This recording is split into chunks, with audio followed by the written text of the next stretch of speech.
The card reads declined, and you already know there is money. Not in the account it needs to be in. Somewhere else. You move some across. It clears. Nobody behind you notices anything. And you walk out into the car park feeling something you cannot quite name, because on paper you are doing well. The salary is good. Better than you expected at this age. Your friends assume you are fine. You let them. And a $400 surprise still moves through your week like weather. There is a thing people say about this, and it is almost always wrong. They say you are bad with money. You are probably not. You are probably in one of two traps, and from the outside they look identical. Here's where this gets strange. If you search this, you will find one number everywhere. 40% of people earning $300,000 a year, living paycheck to paycheck. It is on every channel. It is in headlines. We went looking for where it came from. We could not find a primary source for it. Not one. So we went to the published data instead, and it says something quieter. Goldman Sachs Asset Management surveyed over 5,000 people in 2025. Among households earning $200,000 to $300,000, 16% said they were living paycheck to paycheck. Not 40. 16. The Bank of America Institute went further and looked at actual bank accounts instead of asking people how they felt. About 1 in 5 households over $150,000. Measured, not remembered. So the panic number is inflated. Fine. But 1 in 5 is still enormous. That is millions of households earning what most people would call a lot and still feeling the floor move. And here is the part nobody explains. Those households are not one group. They are two. Two completely different situations, producing the exact same Tuesday. Same declined card, same quiet walk to the car. Completely different causes. Completely different meanings. One of them is a leak. The other one is a locked room. Start with the one everybody already talks about. Your income went up. So did everything attached to it. Not dramatically. That is the thing people get wrong about this. Nobody wakes up and decides to inflate their life. A bigger place, because the old one was genuinely too small. A newer car because the old one started costing money in repairs. School fees. A gym that you actually go to. A phone plan for the family. Every single one defensible on its own day. And each one arrives as a monthly commitment, not a purchase. That is the mechanism. Not spending. Committing. A purchase happens once. A commitment happens every month, automatically, whether the month went well or badly. So your income is a number that moves. And your fixed costs are a number that only ratchets one way. When those two lines get close enough, the gap between them stops being savings and starts being luck. And notice how asymmetric the ratchet is. Adding a commitment takes an afternoon and feels like progress. Removing one takes a phone call you keep not making, a contract you have to read, and usually a conversation with somebody you live with. Moving to a smaller place is not a decision. It is a season of your life. Telling a child their school is changing is not a line in a spreadsheet. That is why the ratchet holds.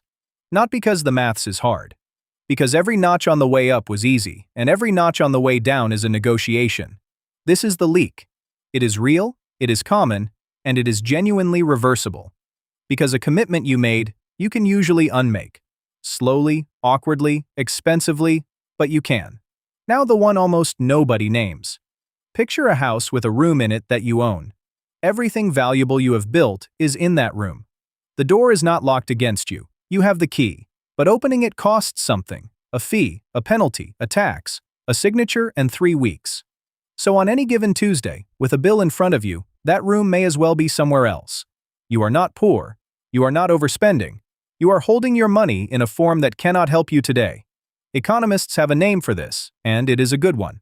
Kaplan, Violante, and Widener called it the wealthy hand-to-mouth. Their paper is in the Brookings Papers on Economic Activity, and it describes exactly this. Households with almost no liquid money who own substantial illiquid assets. Home equity. Retirement accounts. The two biggest rooms in most people's houses. And here is the finding that changes how this feels. They found this can be the outcome of rational cost-benefit analysis, not a mistake. A trade. A house pays you back every day by being somewhere you live. A retirement account can carry an employer match and favorable tax treatment. Both of those are real returns, and both of them are behind a door. So the person in the locked room may have been reasonable every single time and still cannot cover Thursday. It is worth being specific about what those doors actually cost, because vagueness is where the shame lives. Home equity is not money.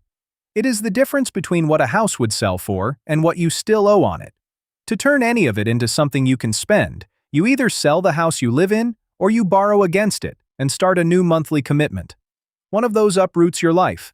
The other one quietly moves you toward trap number 1. A retirement account is money, but it is money with a date attached and rules about touching it early. Those rules exist on purpose. They are the reason the account grows. The same wall that stops you rating it in a bad year is the wall standing between you and Thursday. And a business or equity you have been granted but cannot sell yet is the same shape again. Real, countable, sometimes enormous, and completely unable to help you this week. Add those up and you can hold a net worth that genuinely impresses people, while your actual reachable money is a rounding error. Now here is the counterintuitive part, and it is the reason this trap is worst for the people you would least expect. The more you earn, the more doors you get offered. A mortgage on a bigger place instead of rent, a matched retirement plan instead of nothing, equity instead of overtime. Every one of those is a genuine upgrade, and every one of them is illiquid. Low income tends to mean your money is almost entirely liquid, because there is nowhere else for it to go. Rising income means an increasing share of everything you own sits behind a door. So the ratio quietly inverts as your life visibly improves.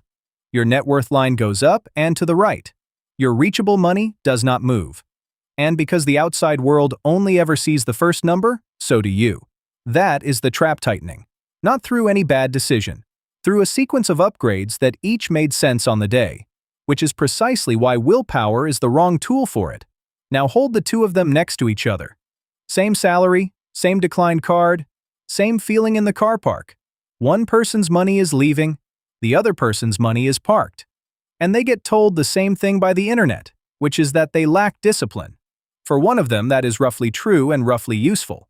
For the other one, it is just wrong, and it costs them something to believe it. Because shame does not open doors. It just makes you stop looking at the account. This is why the distinction is worth 10 minutes of your life. Not because one is good and one is bad, but because they are different problems, and a wrong diagnosis wastes years. Look at the Federal Reserve's own survey for a moment. In its 2025 report, roughly 6 in 10 adults could cover a $400 surprise with cash or its equivalent. A little over half had 3 months of expenses set aside, and 3 in 10 could not cover 3 months by any means at all. So how do you tell which room you are standing in? There is no test, and anyone selling you one is selling you something. But there is a question, and it is uncomfortable in a useful way. If your income stopped for 90 days, what would you actually do? Not what would you feel. What would you physically do on day 1? If the answer is that you would start canceling things, you are probably in the leak. The money was flowing out, and there is a tap to turn. If the answer is that you would start unlocking things, you are probably in the locked room. The money was already yours. It was just in a form that could not reach Thursday. And if the honest answer is neither, that there is nothing to cancel and nothing to unlock, then that is worth knowing too. That is not the same problem, and it does not deserve the same shame. It just deserves an accurate name. Most money advice assumes there is one disease and sells one cure. Spend less. Try harder. Want it more. And for a genuine leak, spending less really is the answer, and it works. But you cannot budget your way out of a locked room. There was never anything to cut. The money was already saved. It was just saved into a shape that does not fit through a Tuesday. So, if you have been carrying the quiet suspicion that you are bad with money on a salary that says otherwise, it is worth checking which of the two you are actually in before you accept the verdict. One of them is a habit. The other one is a floor plan. And you cannot fix a floor plan by feeling worse about it. Knowing which one you are standing in does not solve it tonight. It just stops you solving the wrong one for a decade. If this was useful, there is more of it on this channel, and subscribing is how you get it. Everything here is education, not advice about your specific situation. Every number in this video came from the Federal Reserve, Goldman Sachs Asset Management, the Bank of America Institute, and a peer-reviewed paper, and they are named on screen. The one number we could not source, we told you we could not source.